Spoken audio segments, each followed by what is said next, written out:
Learn the plot of Dr. Jekyll in 5 minutes, or so we hope. Have a go at this. Right, I have jumbled up all of the major events and ideas in Dr. Jekyll and Mr. Hyde. And your task, first of all, is to pause the screen, look really carefully and read through what's written here and put these events in the correct order. This will help you not only learn the story, but also think about the way that Stevenson has structured this story, which is a crucial thing to think about if you're going to aim to get a higher mark in this particular exam. Okay, press pause now and don't cheat and go on to the answer before you have had a go at it. Otherwise, you're not going to really learn anything. You're just going to hear my lecture. Okay, I'm going to move on now and show you the answer. What we have here are the events still jumbled up in the order we said, but I have written in the actual order they go in. So, for example, this opening one should have been the 10th thing that actually happened in the novel, the final thing. This one is the 8th event, this the 6th event, this the 9th event, and this the 1st, and so on. So pause the screen, have a look, see whether you got the right answers or not, and think about, well, why didn't you? If you didn't get the right answers, was it because you don't know this book very well, or you're just not that familiar with this sort of exercise? It's a slightly artificial exercise, but it's quite a useful one to have a go at. Okay, I'm going to read through now the events in the correct order, written out in the correct order, and we're going to talk about the structure of this book, because this is the key sort of thing you need to learn about, is why did he structure this book in this way. The first part of the story is told from the perspective of Utterson, a lawyer, in which he tells us about his kinsman or cousin, Mr. Enfield, witnessing a brutal assault upon an 8-year-old child. Remember, very powerful thing to opening a novel with, this kind of massive brutal assault that Hyde does on the child, trampling upon it. Second, suspecting that Jekyll is involved with this brutal character, Utterson spies upon Hyde and meets him. He suspects that Jekyll is being blackmailed by Hyde. Think about this, try and add to your notes right now. Why is this? Do you remember? You can press pause now. And now I'm going to tell you the answer. He suspects him because, remember, Hyde had a checkbook that was signed by Dr. Jekyll, and he's also got a will in which Jekyll has handed over all of his goods, worldly goods, to Hyde. Number 3, we meet the slick, superficial Dr. Lanyon and hear about Jekyll's strange experiments. Notice this, it's carefully seeded at the beginning of the book, isn't it, that Lanyon is so sort of smug and complacent and pleased with himself. Of course, this turns into he becomes someone very, very different later on. And notice how Stevenson has structured the book so that we have this picture of the smug Lanyon who changes. And number 4, we have the shocking murder of Danvers Carew, a respectable MP. Hyde is suspected, his flat is raided, but he's not found. What clues do the police have at this point that it is really Hyde that's committed the murder?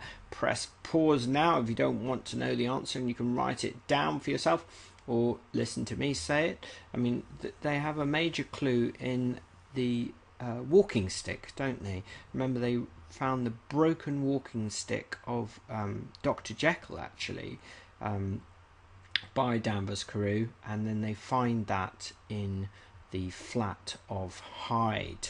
They also find a burnt checkbook. When Utterson visits Jekyll, he finds him sick and depressed. He suspects that Jekyll has forged a letter to protect Hyde. Hyde has vanished. Jekyll once again joins society, socialising widely. For 2 months, Jekyll is once again a respectable man, but then he returns to seclusion. Of course, wonderful sort of structuring of the book, isn't it? Because we realise later on, of course, it was Jekyll that had murdered Danvers Carew, and he knew that the moment that he becomes Hyde again, he will be caught. So Hyde has disappeared, and we realise later on why Jekyll is so depressed. The pompous Lanyon is also much changed, apparently mortally ill and wanting nothing to do with Jekyll. Again, notice this is a real shock to the system, isn't it? Having Lanyon, who's so pleased with himself, now mortally ill. The mystery is deepening, isn't it? All along this first section of the book, from 1 to 6, we have Stevenson building up this mystery. What the hell is going on? Why is Jekyll so terrified and sickly? You know, what is his connection to Hyde? Why has Lanyon changed? Then Lanyon dies, and he's left a letter which is not to be opened till Jekyll dies or disappears. Jekyll continues to decline. The strange man is spotted in his house. At the request of Jekyll's servant, Poole, Utterson breaks into Jekyll's laboratory and finds Hyde lying dead, dwarfed by Jekyll's larger clothes. This, in many ways, is the climactic moment of this book, isn't it? When they break in to the study, it's certainly the kind of moment of the most sort of action, where they break into the study and they think they're going to confront Hyde, and actually they find Hyde dead, and they find all of these strange things in the laboratory. Then we have Utterson opening the letter, don't we, from Lanyon, and hearing Lanyon's story, and we learn that Hyde has arrived at Lanyon's house. He's mixed a potion and becomes Jekyll before Lanyon's eyes. So this story of Lanyon's reveals the truth. So finally we have the truth that Jekyll is Hyde, and we learn this through the smug Lanyon's eyes, and we learn how Lanyon has been utterly destroyed. His faith in the progress of science is destroyed, isn't it, by the fact that he's seen Jekyll, learning that Jekyll is Hyde. And this is a very important moment in the book, isn't it? Then number 10, Jekyll tells his story, talking about his essential dual nature, the two sides to his nature, his search for a potion which enabled him to become someone else, and his transformation into Hyde. He explains how Hyde begins to take over. He can no longer control his transformations. Jekyll has become utterly corrupted, and it's very interesting reading that last bit, isn't it? Because we know what's going to happen, so the interest isn't actually in the mystery anymore. We know Jekyll is Hyde. The interest, the mystery as it were, is all in why did Jekyll do this? What is it that's led him to become someone who is a murderer and God knows what else? We never quite learn the full extent of Hyde's crimes, but we suspect them. One very interesting thing about the Jekyll's story is he skips over the really big events that we've witnessed earlier on, like the brutal assault upon the child, the trampling of a child, the murder of Danvers Carew, are all lightly skipped over. You could almost miss them in his story. You need to perhaps think, why has Stevenson written Jekyll's perspective like that? What makes this story interesting? Think of at least 3 aspects of the story that interest you, okay? And then you can look at what I've written. I mean, my thoughts are, firstly, it's full of dramatic action, the beating of a child, the murder of an innocent old man, the disgrace, degradation, death of a very respectable doctor. It is, perhaps that's one of the reasons why it filmed so many times. You could argue that perhaps this next point is even more important, that it is full of mystery, isn't it? On first reading, many 19th century readers were genuinely amazed by the central plot twist that Jekyll is Hyde. It was a new way of devising a horror plot. And then I find interesting is its multiple narrators. obviously we have Utterson's perspective throughout, mostly told in third person. We have the story of Lanyon. Poole at one point tells a story. The maid who of Danvers Carew tells a story, and then of course we have Henry Jekyll's story. I think that gives it a kind of richness and a depth that makes you think.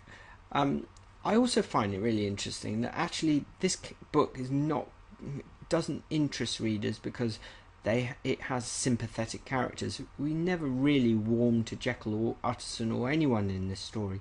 They're all fairly unpleasant characters.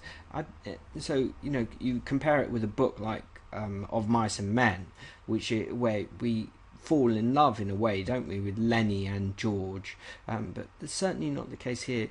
Stevenson is making us think about things. I think ultimately it is an intellectual book, and I think that it's worth now you answering these questions. What does a story make you feel emotionally?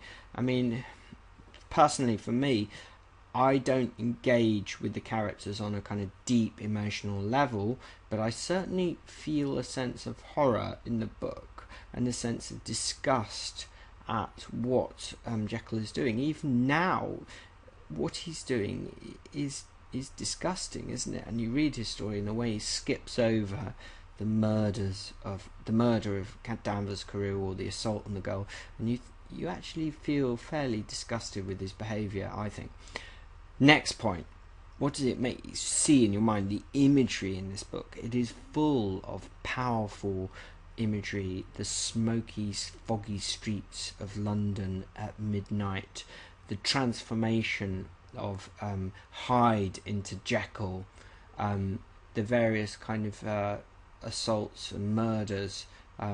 It's full of very vivid images. The image, for example, of Jekyll waking up and seeing that he's got Hyde's hand, which is fairly horrifying. And then what does it make you think? What ideas does it provoke?